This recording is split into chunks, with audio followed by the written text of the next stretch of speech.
Welcome to the David Spisak Show. I'm so delighted and thankful that you've taken the time to join me today. I believe you're going to be absolutely thrilled that you did, because I've got something different for you. I'm going to introduce you to somebody. Everybody's talking about tech. Everybody's talking about AI. Everybody's talking about digital. Everybody's talking about cybersecurity. I've got the guy, man. I've got the guy who I consider one of the really solid futurists. I've got to call him a futurist, not a technologist, but a futurist. Why is that?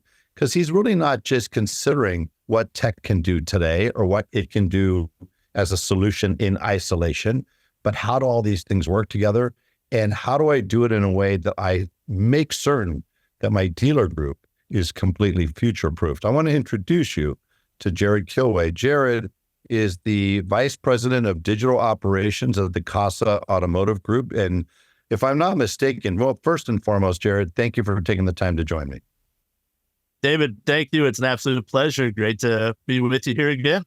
We're long overdue for this, and I'm really been looking forward to this conversation. But before we get into that, let's get something really big out of the way. You had a celebration. It sounds like recently, very important anniversary, and no, it's not his wedding anniversary or birthday. No, he's 20 years, right? 20 years in the business now. Yes. Started when I was 20, and I'll be turning that big 40 number here in December. So fantastic. Well, congratulations, and a early congratulations on your birthday as well. So Jarrod, I want to start with that. So it's interesting. It's an interesting place to start when we're talking about technology, because if you rewind the tape, I want you to tell us first, what do you remember? So 20 years ago would have put us back at 2004. And 2004 was really prior to social media coming of age. It was really e-commerce was really coming of age at that time, but social hadn't. Of course, before Facebook, everybody knows about MySpace, but not a lot of people remember Friendster. And Friendster is really the one that started that whole disaster. I'm sorry, opportunity. So, but what do you remember when you walked in 2004 in terms of the technology you had versus what you're seeing today? It's completely different. I remember having to sit there and get with the managers to write the one-liner ads that you put in the newspaper every weekend. And you go and make sure that your Auto Trader paper magazine has the right photos, and you have to call it in when that car sells so that you don't have anything publicized next week in the magazine that's a sold vehicle already.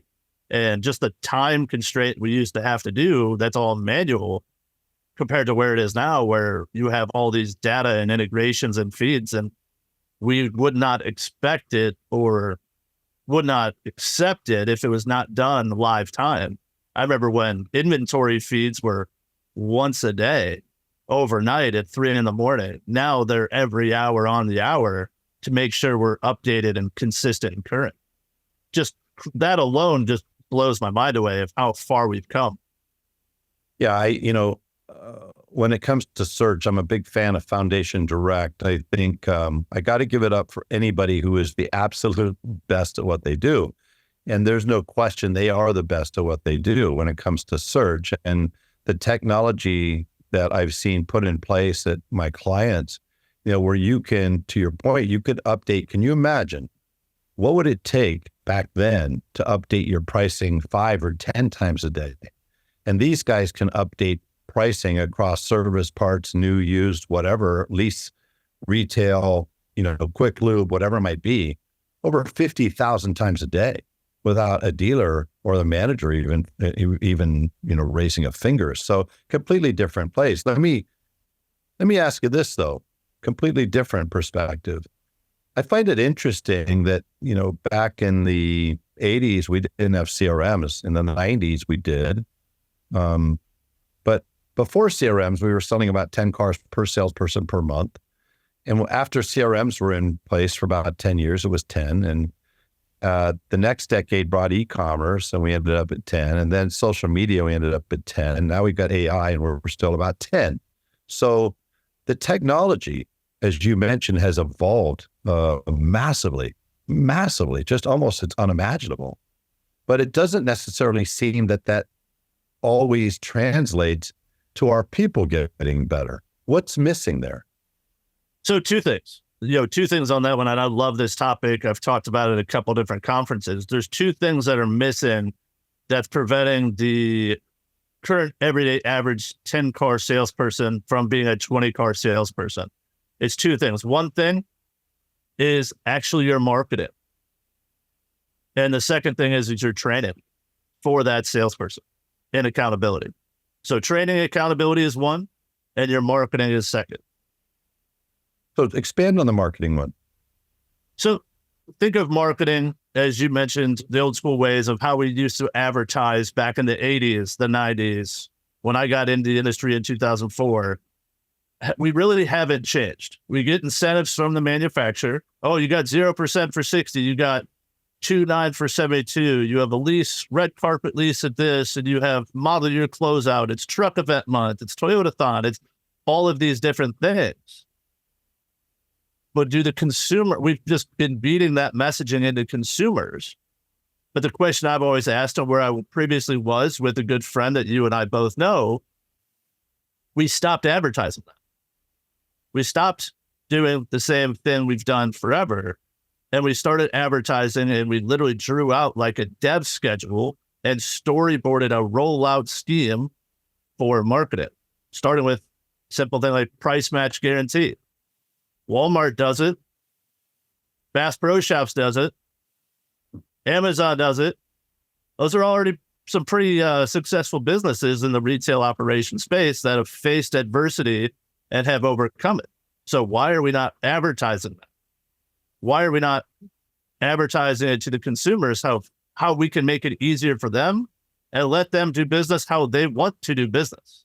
Why have we not pushed that messaging? Because you see some of the big used car operations in town. We heard it at Used Car Palooza. That's what CarMax, Carvana are doing, and that's why they're constantly growing market share, even though their pricing may be higher. Often. Yeah, an experience may not be as well, but if they're giving customers options and being transparent, they're getting customers' attraction to them. But instead, we're screaming from the rooftops, 0% for 84 months and 20 grand off this Dodge Ram and stuff like this. So marketing is the biggest thing I think that really hurts them from going 10 cars to 20 cars. But then the second thing is the training. But not only to our sales team, but also to our managers as well. So thinking about that, are we training our salespeople and our sales managers the same way we were trained when we first started? Whether we started in the 80s, the 90s, the early 2000s? Hey, hold up. Come on, man. You know we weren't trained when we started.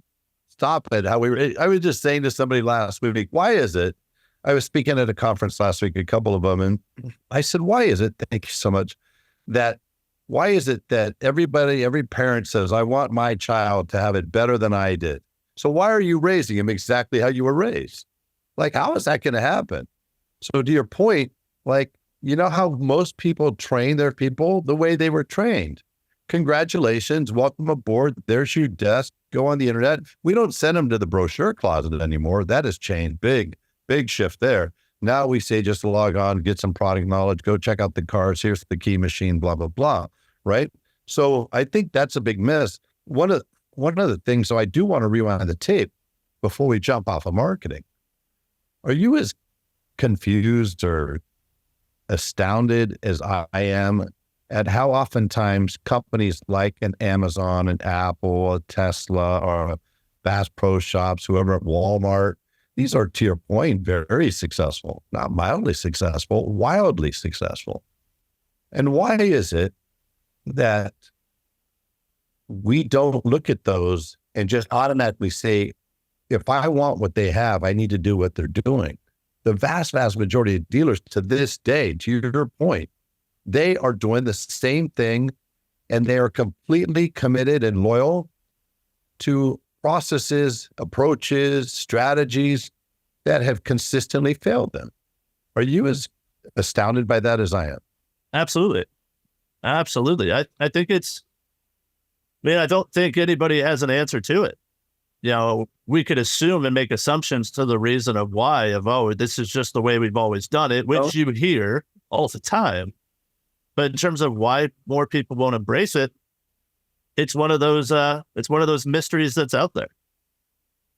And then when it comes to training, you mentioned training, and I love that you are is excited. You're always as excited about training and developing people as you are about the technology. And you're a person that I respect the fact that, I had another post during NADA, this was Dallas. I said, your dealership's not a chia pet. You just can't go walking up and down the aisles, buy a product, just add water, and all of a sudden everything's going to be great.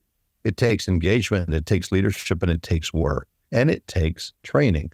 So can you talk about where did that come from? Have you always connected the dots between technology and training?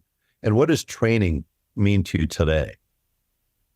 Yeah, so it started back early days in the industry, and it was because I learned to admit where I was making mistakes and not be afraid and not be, have the fear of getting fired, and just go and asking somebody who was a general manager at the time to say, hey, I'm not doing very good at this. Here's what I'm seeing. Can you help point me in the right direction? So it was one of my first mentors in the business that I just simply went up to and threw it all out there. It's like, I don't want to sell 11, 12 cars a month. I want to get to the 25, 30. What am I missing, and how do I get there? And luckily enough, the person I asked helped me get there. It showed me different ways to help grow. But that leader, that mentor that was willing to commit the time would never have given me the time unless I asked. So that's really hit the light switch for me. Was there, how many on our staff are simply afraid to just go in and say, I'm not doing what I know I can do. I need help. Raising your hand and asking for help is probably one of the hardest things for any individual to do, especially in automotive with multiple A-type personalities and egos. It's very hard to ask for help. So, on one hand, to be a salesperson, inherently, you've got to have relatively high self-esteem. You've got to have a high degree of confidence. You have to have, ability to be assertive. And to your point, those are not necessarily congruent or consistent, I should say, with somebody who's prone to asking for help, who would be more on the mild, timid side, understated, introverted, unsure of themselves. That's not the typical salesperson. So it makes perfect sense that we run into that. How do you fix it, though? How do you fix, in this age of just unprecedented technology? I know that the last time that you and I spoke, you mentioned Rocked, and Rocked is a company I like a lot. And, they're not a client of mine, but that's okay. I don't have to have somebody as a client either. If you're great, you're great. And I happen to think that they've nailed it when it comes to providing training that is where the sales associates, the service managers, the advisors, the techs are right here. But secondly, the fact that they have the diversity of the curriculum. Last time I looked, it was over 2,000 different options in every aspect, from onboarding to service, anything else. And third, that they figured out, and they were wise enough to deliver this training to say, listen, these guys are busy, and maybe there's some short attention spans, probably true, but it's just the nature of the business that we don't have a lot of time. And so they have 2-minute or 3-minute long segments. So is that what attracted you to Rocked? And is there anything in particular that you've seen so far from Rocked that makes you say, okay, this is different? Yeah. So the word that's missing is clarity. That's why we have not been doing the training we should be doing, which is what Rocked has really taken in and gone all in on. So it's clarity, it's the simplicity, it's the transparency, and it's the accountability that their platform does, which is why I'm so excited. We haven't signed up. We're in process of still discovery phase, but what excites me about them, what they're doing is they check those boxes, the clarity, transparency, accountability, and most important, the simplicity of use for the managers and for the salespeople.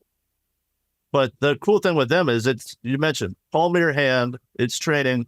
You as a manager over here, a salesperson who just bombs a phone up, you can literally go on your app while they're still on the phone and go assign them phone skills training right there. Say, hey, I listened to your call. We have some opportunity. Would you agree that call would have went better? Okay, perfect. Hey, I assigned you some Rockhead training.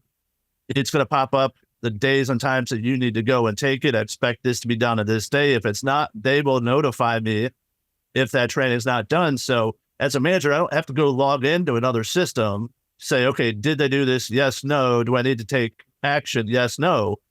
It's this automation of this tool and their AI capacities as well that's really exciting. So it's kind of bringing the human side of training, clarity, accountability with the technology side of AI and automation to simplify that manager, that general manager's job role to it, and even help us get better with our onboarding, which, to your point, I was throwing keys, a dealer plate, and a gas card, said, go figure it out yourself, son. Yep. I remember that well. So, and I didn't realize you didn't have them. I remember you mentioned them the last time I saw you, but they're one of the ones I'm watching very, very closely, and we are pursuing. Especially because I'm also a big fan of JM&A's effort around talent. I was pretty fortunate enough to meet Kevin Hull and a couple other members of that team with JM&A. And when JM&A, puts their hands on something, it's done right. They just flat do it right. And so I have a massive amount of respect for them. And so, they I think acquired Kevin's company, which was in that talent realm, recruiting and talent realm. They kept him on, were wise enough to keep him on. And now they're making a big concerted effort. And I bring them up because when JM&A says, wow, I think you guys are nailing it. And I know they said that because they invested in them fairly recently. So when you put JM&A together with that type of technology and vision, and a guy by the name of Marco Schnabel, who was Automotive Mastermind, which did pretty well last time I looked. This is a legendary combination that is committed to solving that challenge. You brought up AI, and I want to park that for a minute because we're going to come around to it. But let's kind of go up to a higher level. First of all, let's talk about the tech stack. The technology stack, in my humble opinion, maybe not so humble at times, is it's an unmitigated disaster at this point. I think it's untenable because you've got dealerships that are completely fatigued. They're tired of adding solution on solution on solution when adding more and more solutions actually becomes a problem, number one. Number two, the service sales, used car managers, GSMs, GMs, parts men, they can't possibly log in to all of these solutions. So it means at baseline, your expectations for utilization and ROI are going to be diminished. And then every one of these is also throwing out data in silos. None of them are talking this way. So they're not integrated. And so I want to know, what is your thoughts on the state of the technology stack in dealerships today? And what is your thoughts in terms of the direction dealers can go in order to be able to get to a better place? Yeah, I love this one. So I'm going to probably go on a little bit lengthy on tech stack because it's something tried and true that I really believe we're at this pivot period right now.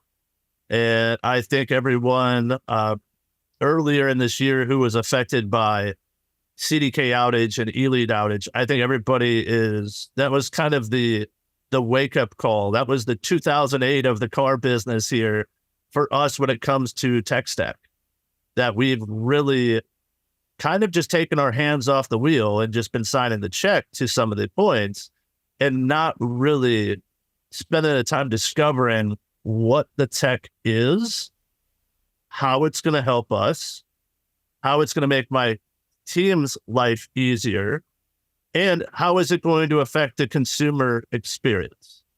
And if I can't have positive elements across the board, is that somebody that I want to operate with? Yes, no. So yes, I'm giving everybody who calls me and tries to pitch me things, hey, if you can't check these 4 boxes, you can pretty much expect a certain level of response, or I'm going to push back and say, when you get this to help the consumer side, then we'll talk. But it's kind of, we're at the kind of the divide split point right now where we're seeing dealers evolve and start embracing companies like Techion that's coming out here with some of the cool things they're doing. The guys at AccuTrade that are kind of revolutionizing, and with Brian, what he's doing of educating dealers on acquisition versus auction purchase. And you've been working with plenty of stores on this, and it's this eye-opening moment for them, and they're pivoting to their tech stack to adopt this new mindset of technology, process adoption, and even marketing adoption. Yeah, and I want to jump in because don't you think that we're starting to get, you mentioned clarity earlier on one of your other points. Don't you think we're getting to a point of clarity to where we're starting to see truly what the difference is between a product and a solution? 100%. Absolutely. When you talk about Techion, let me see here.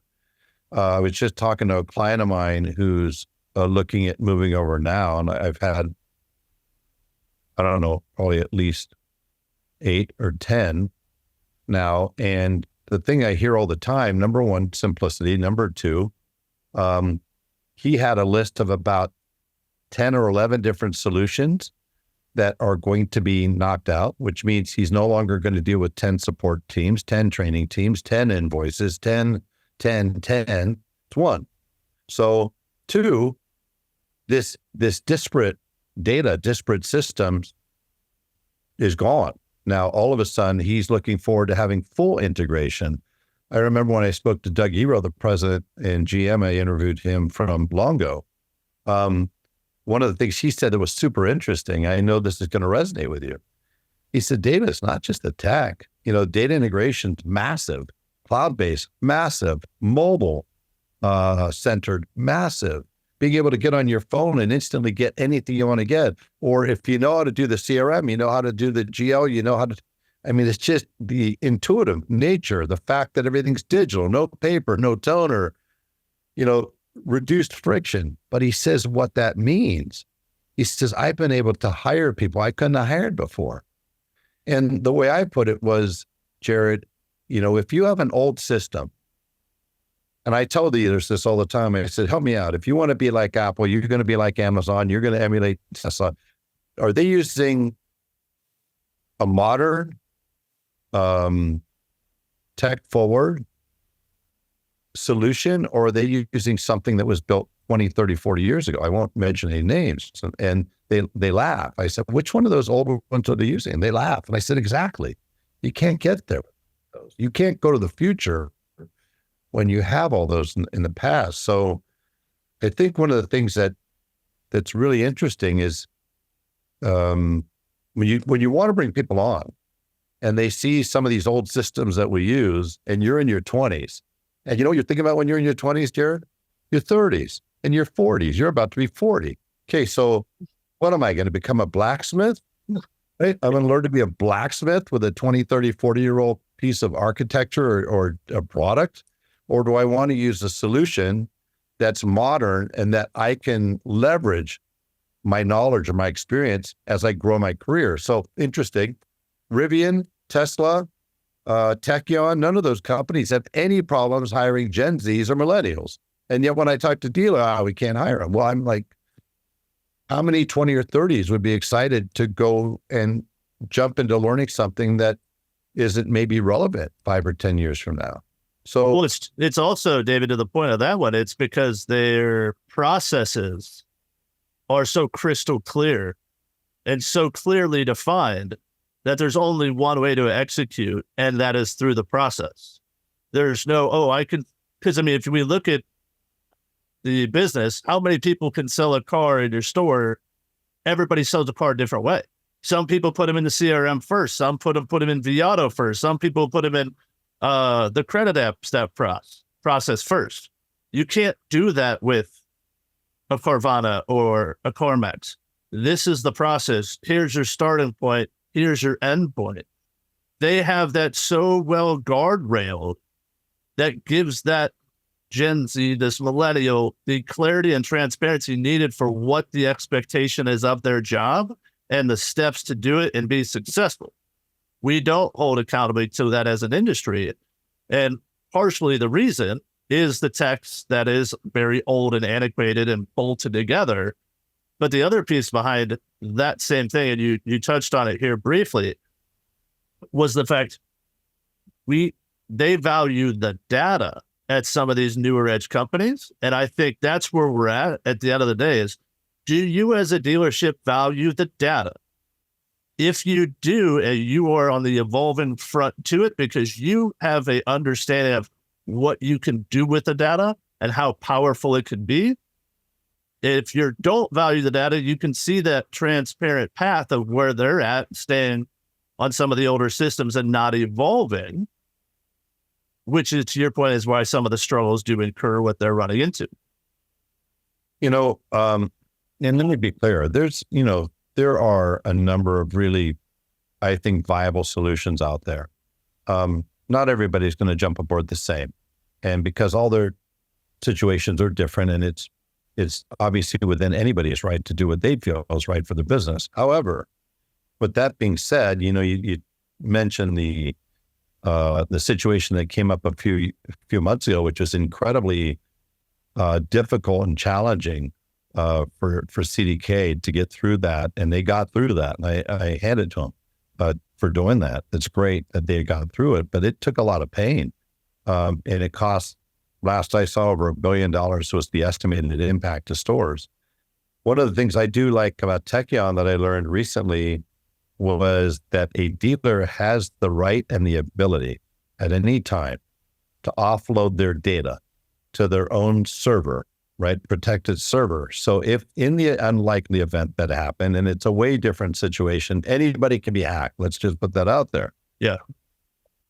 When you have a situation where you're already SOC 1 compliant, SOC 2 compliant, ISO compliant on both sides, you're running teams to act as a threat.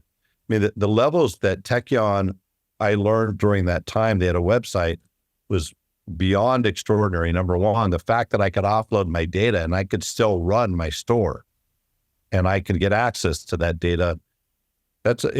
For me as a dealer, that would be a really, really big deal. And I'm sure from your perspective, as the person who's overseeing all that technology, it's probably a big deal to you as well, I'm guessing. Oh, incredible. And it spiders right into the marketing efforts we were talking about of how to market different and being able to segment data and extract data as needed on demand in a very simple way, whereas some other systems out there were limited and we can't do that. And that was one of the things I get to play with multiple different DMSs in current situation. That was one of the things that stood out to me with Tekion. It's like, wait, hold on. This makes my job easier because I can go take a direction from my GM at the Alamogordo locations that wants to focus on Toyota TLE, and I can run the OEM data versus our internal customer data, do customer matchbacks for verification on phone numbers, address, data information for targeting purposes. And now I have two data files that are reconciled to one for accuracy to utilize for a marketing effort to bring this customer back into the store. I don't need to talk to anybody in support. I don't need to talk to anybody as an account manager. I have the tools and the ability to do that through the OEM and through, a partner like them. So that is a very attractive piece as well.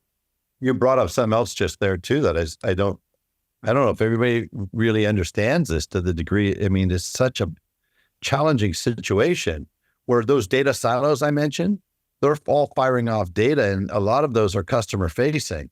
So you end up having these duplicative situations. You have to reconcile data, or you have situations where somebody's getting hit 7 different times, sometimes with completely different payments that doesn't reflect well on us. So another company that's interesting to me is Orbi, for that reason, is what they're doing to take all of that and put it together, which is like massive. If you know this, I know this, it's massive, and take all that data and to simplify it, streamline it, clean it, make sure there's no duplicates, make sure there's one unified message, everything's integrated.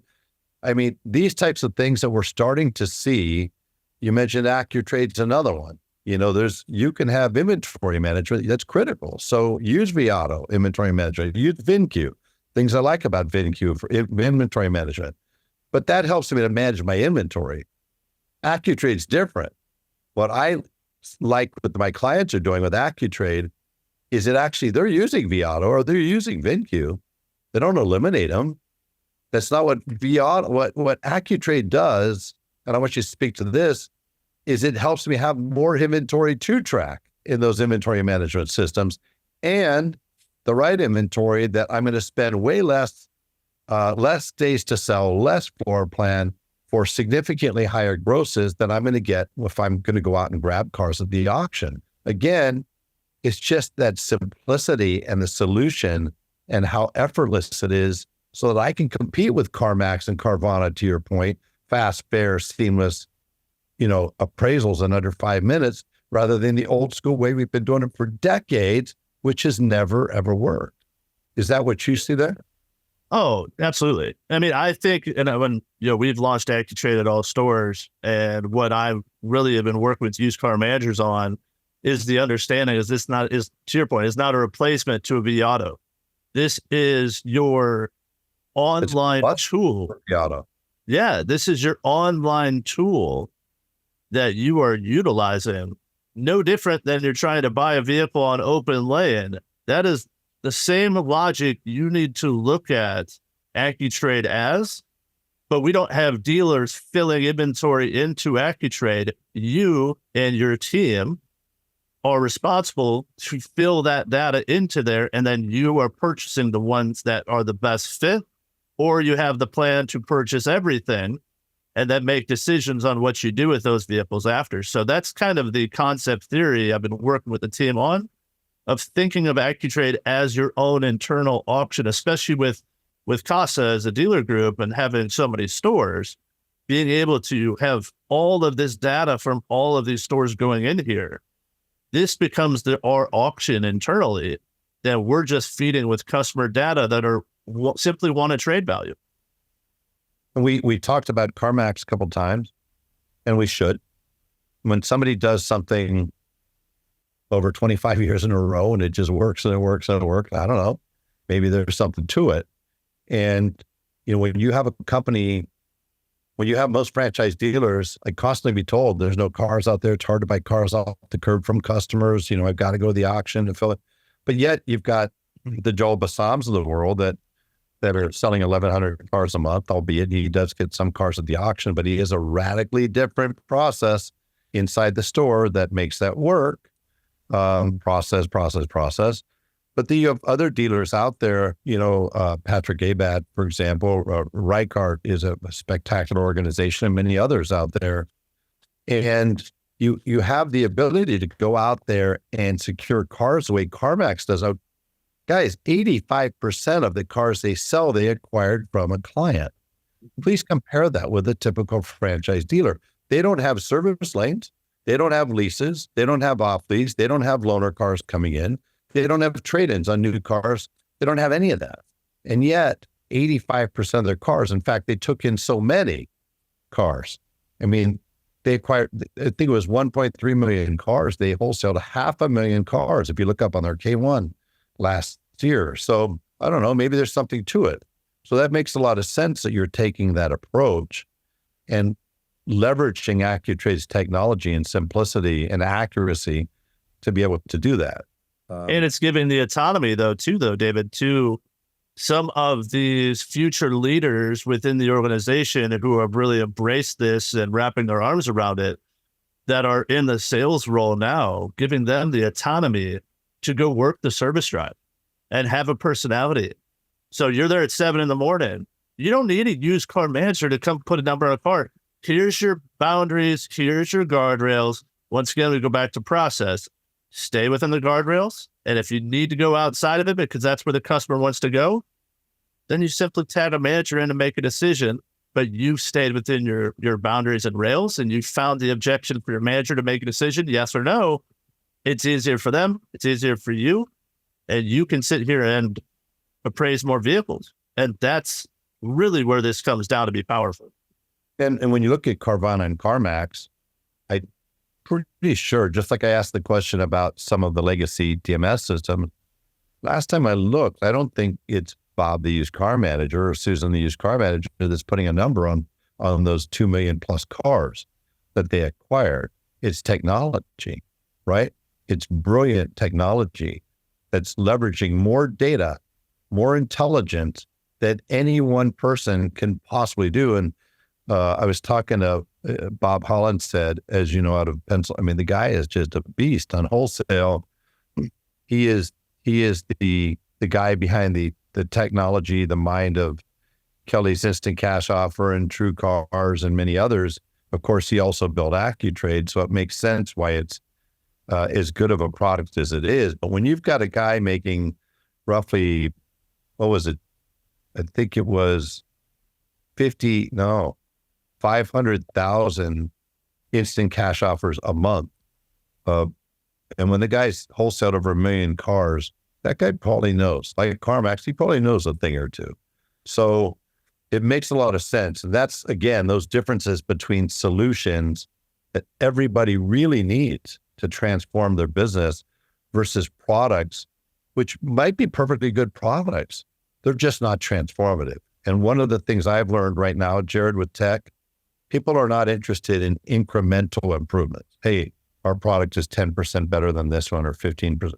They want transformative, and they want something that is going to allow them to do also what you said. Put it in the hands of the people and it works. I don't have to babysit that process. It's so good. The process, like Tekion, like AccuTrade, like Foundation, like Constellation and Social, some of these products are so good in and of themselves that they do what they're supposed to do. Just like when you go on to Amazon, there's no phone number for Amazon.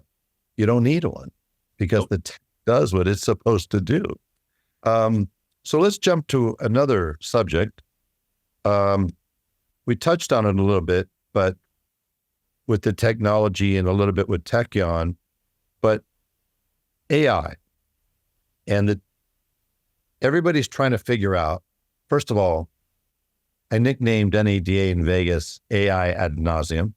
You know, we got AI, Yes.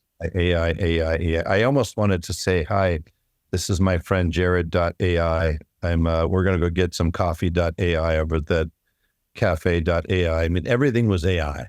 And I fear, Jarrod, I was talking to the great one and only Carl Sewell and his kids who run the organization, who are brilliant operators, about, I simultaneously love and adopt AI.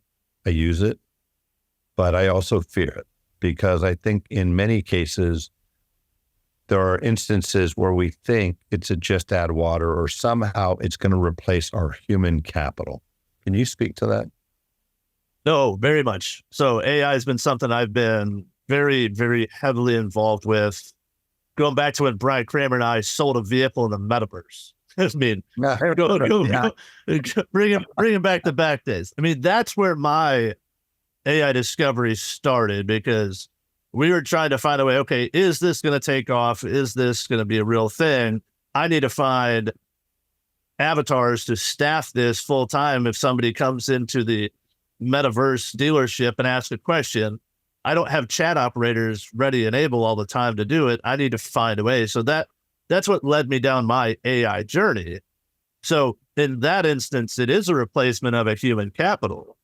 But I think where we are as an industry is that is something we need to discover ourselves, but also on an individual side of what we need to do with AI. One, two, what is AI solving? Is it a problem or is it a person? And most importantly, is it real AI or is it something that is leveraging an API integration into another AI engine or NLP engine that's processing data? So those are the things that I always look at. It's like when I've looked and vetted most of the AI companies on the market today in automotive, and there are some really, really good ones. But there's also some that are like, you've seen them peak and then you've seen them crash and then you've seen them disappear. And they're like, wait, what happened? This one had 400 dealers and now you don't hear about them anymore. So you see these things kind of happening in this space with AI as well. But then you see the ones that are growing and remaining steady, and you look behind the scenes and find, okay, what are they solving? They're solving the problem which we've always had and always will have, which is follow up effectively with consumers. And it's either because we don't have enough staff or we have not trained the staff correctly. Going back to the rocket, that two different elements and two different ways to pivot.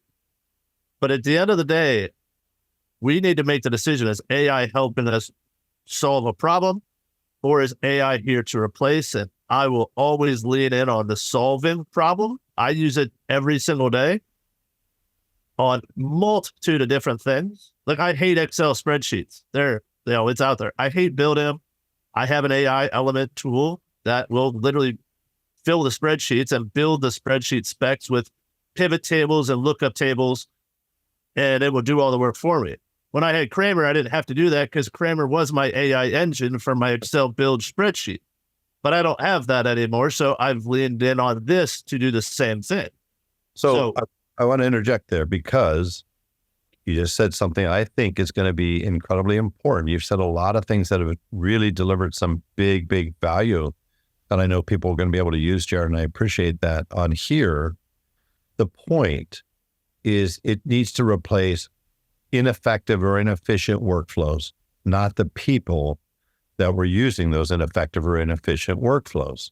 And so anytime it can streamline or increase efficiency within a workflow, I think it's absolutely dynamic and it's fantastic and it's viable. But if we think that we can abdicate, just like I think BDCs, let's be honest, BDCs would have never existed if every sales manager could simply get their salespeople to do what? Make follow-up calls. Why do I need a BDC if every salesperson is getting a lead and following up on that lead effectively? I don't need them. But they came about for that reason. Delivery centers, why they come out? I can't get my guys to do a good delivery. All right, let's go out with delivery center. Hey, I can't get my guys. Okay, let's do AI, right? Yeah. That's not the answer, in my opinion. And I think that AI, you mentioned, that AI, as it pertains to, say, the metaverse, what happened to the metaverse, by the way, but, when you have... It'll be back like QR codes, don't worry. Yeah, I know. Just wait for the next pandemic. But I don't think it's replacing people. I think in that case, it's augmenting their efforts or it's additive, not necessarily replacing people. I don't think there's going to be a whole lot of staffing reductions. I don't think we're going to go down that direction of an Amazon, so to speak. But I do think, and I agree with you, that the AI it's got to stand on its own. Here's a concern. If everybody's simply plugging in Chat GPT, by the way, there's two companies making money on AI right now, Chat GPT, OpenAI, and NVIDIA, the company that makes the chips. That's it. Yep. And guys, if you study this, you'll find that one of the big questions that remains is, how are you going to be able to monetize this? Oracle's going in that direction, Salesforce with Agent, Gemini for Google, Meta, they're all making a run. Of course, Elon got his, but nobody's proven that they've been able to make money, and certainly not some of the smaller organizations out there. So I think this one's going to be interesting. The one big concern I have, Jarrod, and I mentioned this to the Souls, as I said, currently we may be in a situation where we have ineffective salespeople. They don't follow up every lead. They don't do it as often as they should. And so you have a form of parity out there. But are we really improving things if we move from human-based parity to AI-based parity? Because what happens when 50, 60, 70% of dealers have AI that's doing that follow-up? And now a customer went from not hearing from somebody to being bombarded by everybody they've ever done a lead with. I think that's going to be a balancing act, and it's going to take some time to figure that out. What do you? No, I think where AI is going to really help a ton with a lot of dealers is in instances like vehicle recalls. You get a massive recall from specific OEM, you have to communicate out, and you have parts at your point. You can sit there and throw your mobile tech van out there to go fix these recalls.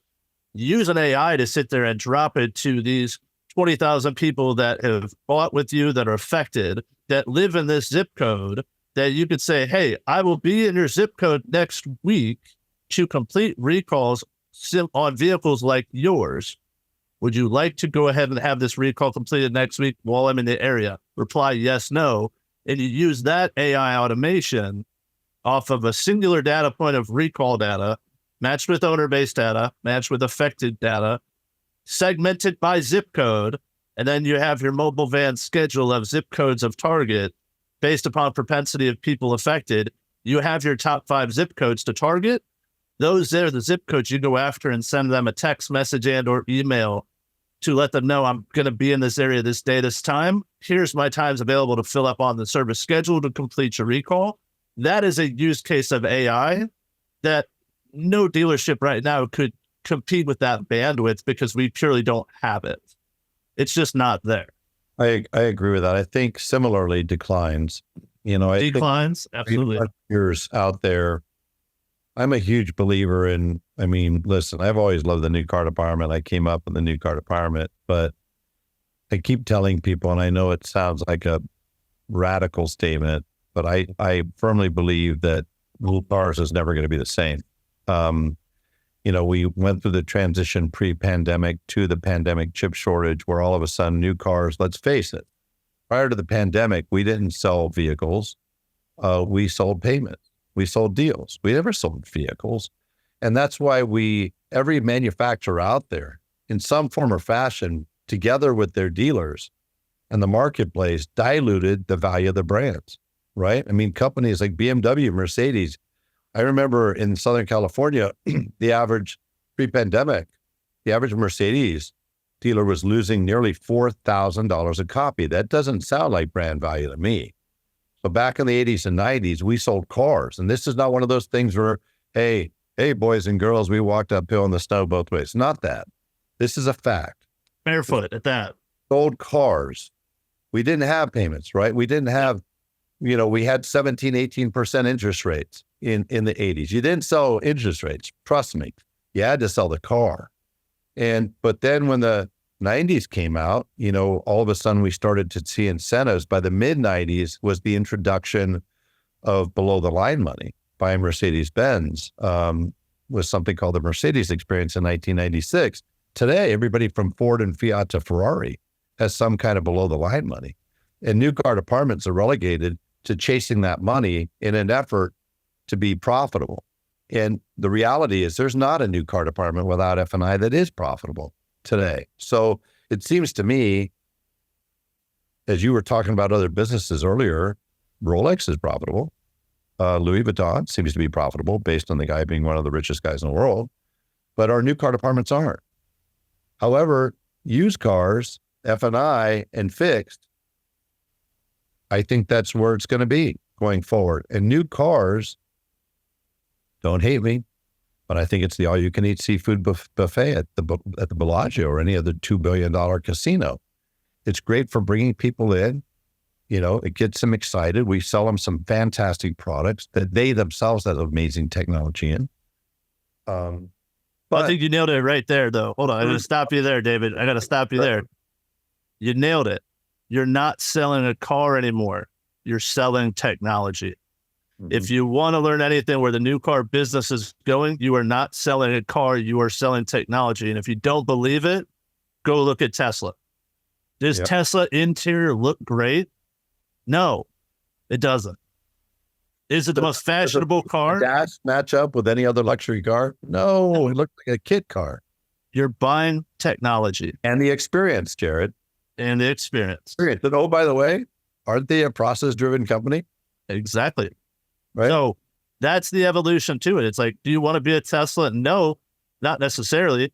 But if you can learn how to sell the tech, provide a great experience, and use tools effectively to communicate to your active opportunities who are interested, you're going to be set up for success. Maybe not on a profitability margin for new cars, but on the experience and the tech side, alongside with your F&I and then your used car operation too. And you're going to be set up for a really good position. But think about one last thing with AI. I'll challenge you this. We see these all the time in today's space where we're looking at a product. It's happened to me. I was looking on something for Apple for myself. They come out with a trade-in incentive on trading your MacBook to the new MacBook and get additional $200 just for this month of September. So clearly what happened, they stocked up through the back to school stuff for August. They have carryover excess inventory they need to liquidate. Rather than sitting there telling me there's a reduction of price, they're offering me additional trade value. And it's all done via text message and it's all done via AI. Why have we been so bad as an industry of communicating to a guest who was interested in a vehicle last month, of simply reaching out to them this month with what the incentive changes are? Forget the car, forget everything else. The incentives have gotten better in your favor. Here's the updated incentives, and you qualify for additional $500 trade incentive because now your trade is worth more because of the market conditions. So how would you like to proceed? Would you like to set up a test drive? Would you like to go ahead and get pre-approved? Do you want to find out what your car is worth? Do you want me to bring you the damn car? I don't care. Here's all the options. Mr. Spisak, how would you like to proceed with your purchase? That's to your point, are probably on the right on the edge, on the eve, literally, of reducing rates, quite possibly by 50 basis points, not the 25 that people thought. Now, if it's 25, trust me, there's a reason why it'll be 25 or 50. 50 is going to make everybody think that things are tougher than they really are. And 25, people are probably going to think it's not enough to move the needle. But either way, it doesn't matter. Every one of those leads that Jarrod's talking about, you've got something good to talk about. Things just got better, right? In Q4, you watch, most OEMs are going to lift up how compelling their programs are. And if you leave that on the table, that's on you. But so I want to make sure everybody who's listening, and I'm going to challenge you on this because I know you know this stuff cold, but I'm going to do a little bit of a speed round for some of the things that we touched on. I want you to give me 30 seconds, 45 seconds on each. That's the big takeaway for customers. Number one, let's work our way backwards. AI, we just touched on AI. Does it matter? Is it here to stay? And how should they embrace it? It's here to stay. Do your research, do your homework, and find out what you're using AI to do to fix, process, or people. Find that information out and write an updated way to use AI to benefit the consumer and the store. Okay. Number two, tech stack. It's a problem. What do I do? Tech stack is a massive problem. First, ask yourself, how valuable is your data towards the future of the next 15 years of your dealership operation? If you find data important, go look at what else is out there and you look at evolving into something else. If you're on a static platform you have been for 15 years and you may not have ever looked at a different DMS or CRM or anything, go explore and educate yourself on what else is out there. So this leads us to the next thing. You just mentioned DMS. There's a lot of solid DMS platforms out there, but you are moving towards Tekion, and it sounded like it's about the future. So give me a quick answer on Tekion. Why should dealers be considering Tekion right now?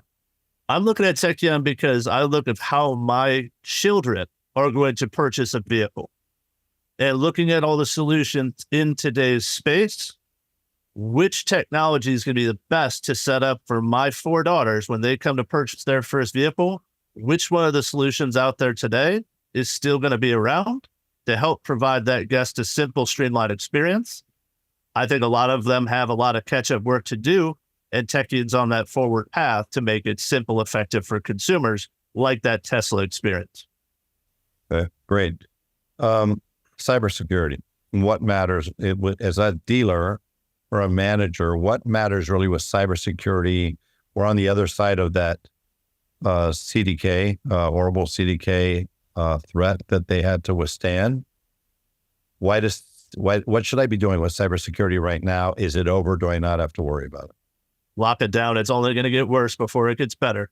With some of the archaic technology that we do have in the space, the risk of additional future data and cyber attacks, it's not if, but when, and you're not going to be sitting yourself into one of those situations. So start adding process and placement points inside your operation so that you have a plan if this fails.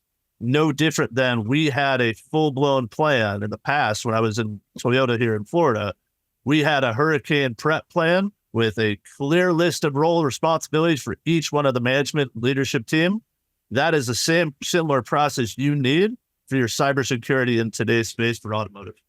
Isn't it funny that when we were all in kindergarten, one of the first things we learned was a fire drill? You remember that? Hey, the building's on fire. The building's on fire. Just stay here lined up in the hallway. We'll get to you in about 10 minutes. Just stay here. Don't worry. The building's on fire. But you stayed there. You stayed calm. You lined up. Everybody knew what the role was. If you live out in the West Coast, especially San Francisco, you know what to do in an earthquake. If you're in the Southeast, you know what to do. There was just a hurricane, Category 2, came through New Orleans. Everybody knows what to do with a hurricane. How come we're in the year 2024 and so few people know exactly what to do when that hit, that cyber attack hit? So few people, the ones that did, kept motoring along. I mean, it's not like it didn't hurt. It hurt. They had to go manual. They couldn't do the same volume in service parts and sales. But man, they didn't get hit the way some stores got hit, that got hit 30, 40, 50% of their business. Yeah. So, and some just shut down because they didn't have a plan or process at all. I know a dealer, not somebody I work with, but somebody introduced me, mentioned, there's a friend of theirs. When that happened and their system went down, he closed the store and left. He literally closed the store and went to his house. I think it was in North Carolina. He basically, all right, I'm going to shut the store down. I'm sure there wasn't just one. I'm sure there was many. There's others that just said, hey, code blue, let's roll. Let's keep going. All right. Last but not least, training. We've only been talking about this for just, 30, 40, 60 years. I don't know. We all know training is important. We know development's important, but yet I think that there may be 15%, maybe, of the stores in America that have a training manager or a formalized training platform, development platform. It needs to matter more because I promise it matters to everybody that works for the dealership. So hit us with a quick thing. What should I do about training and development? Training and development is you need to take a deep look at what is, and simply start with your onboarding process. And if you really want to start with training and adopt training, start with onboarding. Mm-hmm. Hire somebody who's helping one of these future companies here now that's doing it. Look at companies like Rocked with what they're doing and build a solid onboarding process to let your new staff know who you are, how you operate, why, and then build upon that with some of these companies that can help steer your direction, provide you roadmap, and most importantly, provide your new hire staff clarity based upon the role they'll be doing at your store. Last but not least, number one topic I hear from dealers today is used cars. And when you talk used cars, number one challenge every day across the whole country, acquisitions, procurement. How do I get cars? What do I do? Start measuring your data. How many appraisals you're doing? Is that enough based upon vehicles you're actually acquiring? use your showroom data of how many customers are buying cars from you that don't have a trade-in and find out where those trades are going. Most importantly, partner with some great tech companies that are going to help you set the process line to evolve and streamline the customer experience like AccuTrade does with integration into CarNow and Upstart and different tools that you can utilize to streamline that guest experience so they know exactly if I go from step one of building my deal, I can go step two and get an instant value for my trade, and I can go get pre-approved if I want to. And we have all that data that funnels back to us in both CRM and in the AccuTrade portal. So my used car managers now have a virtual and real auction they can acquire vehicles from. And regardless if the customer buys something from us or not, we have to make sure that we are hitting every single attempt with every single trade we have. And the service drive is the biggest one that we miss. We sit there and try and put somebody into a role to go post on social or go put out flyers or something like that to hope somebody's going to come want to sell us their car. Your biggest opportunity is your service drive. That's where your most volume is going to be. So attack that, build that plan, and start utilizing technology to streamline it. You know, the average store is going to have minimum 1,500 to 2,000 opportunities. Can you imagine that people are coming to you, internet, phone, walk-in, repeat, referrals, customer pay, warranty, sight unseen on your website? 1,500 to 2,000 people coming to you that currently own a car.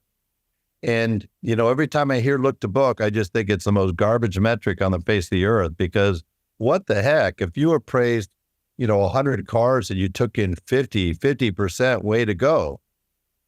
But if you sold 200 cars, that means you wrote up 400 people. That means your appraisal rate was only 25%. I would rather appraise 80% of the 400 opportunities, 320, and only take 25% of them. That's 80. I would crush your 50, right? And I'm not even talking about service drive. You talk a dealership, I was talking to somebody the other day, 1,100 ROs, CP and warranty. I said, you know what? If you got 1,000 ROs, if you got 1,000 opportunities from leads as a result of your marketing and advertising, and you weren't selling cars, you said, David, can you investigate? I went and did some deep forensic investigation. I come back and say, Jarrod, got some news for you. You're not going to like it. But out of the 1,000 leads you had, I found out that only not even 100 of those people ever heard from somebody. You say, what are you talking about, man? You say, yeah, no text, no email, no phone call, no nothing. They never even got an opportunity to work with you. I said, if that's what I learned, how would you feel? And this dealer said, I'd be livid. I said, you should. Tell me why you're not when that happens every day in your service department. You have people driving in with a car every day. They are not. 95% don't even get a shot. And it's mostly because, to your point, we would rather go work to 5 minutes or less. Yeah, we'd rather go acquire a new customer rather than retain an existing one who's already spending money with us. Crazy. Absolutely crazy. Well, listen, I knew this was going to be good. I'm going to finish by saying, do you remember the movie Revenge of the Nerds? That's me. All right. So me too. So I remember when I was a kid, now you can imagine, technology was a 4-function calculator. You got it right in abacus when I was a kid. But I got out of high school 100 years ago, nearly 50 years ago, 1977. And I remember somebody called you a geek or a nerd. That was like harsh. I was like, you were at the lowest end of the hierarchy of kids out there, but something funny happened, right? Revenge of the Nerds, Silicon Valley.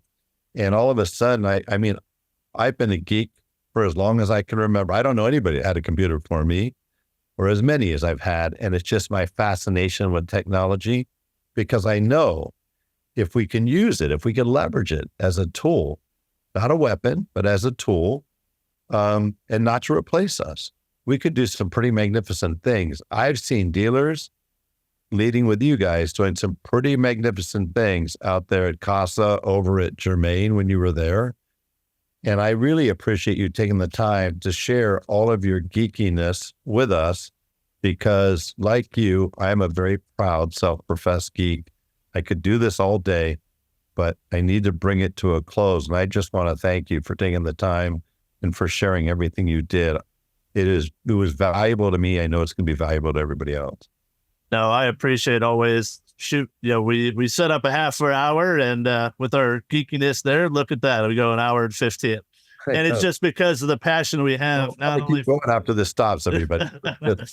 It's the passion we have for both technology, but most importantly, it's the passion to help people and help people grow and get better with technology focus first. That's it. And that's the passion behind both of us.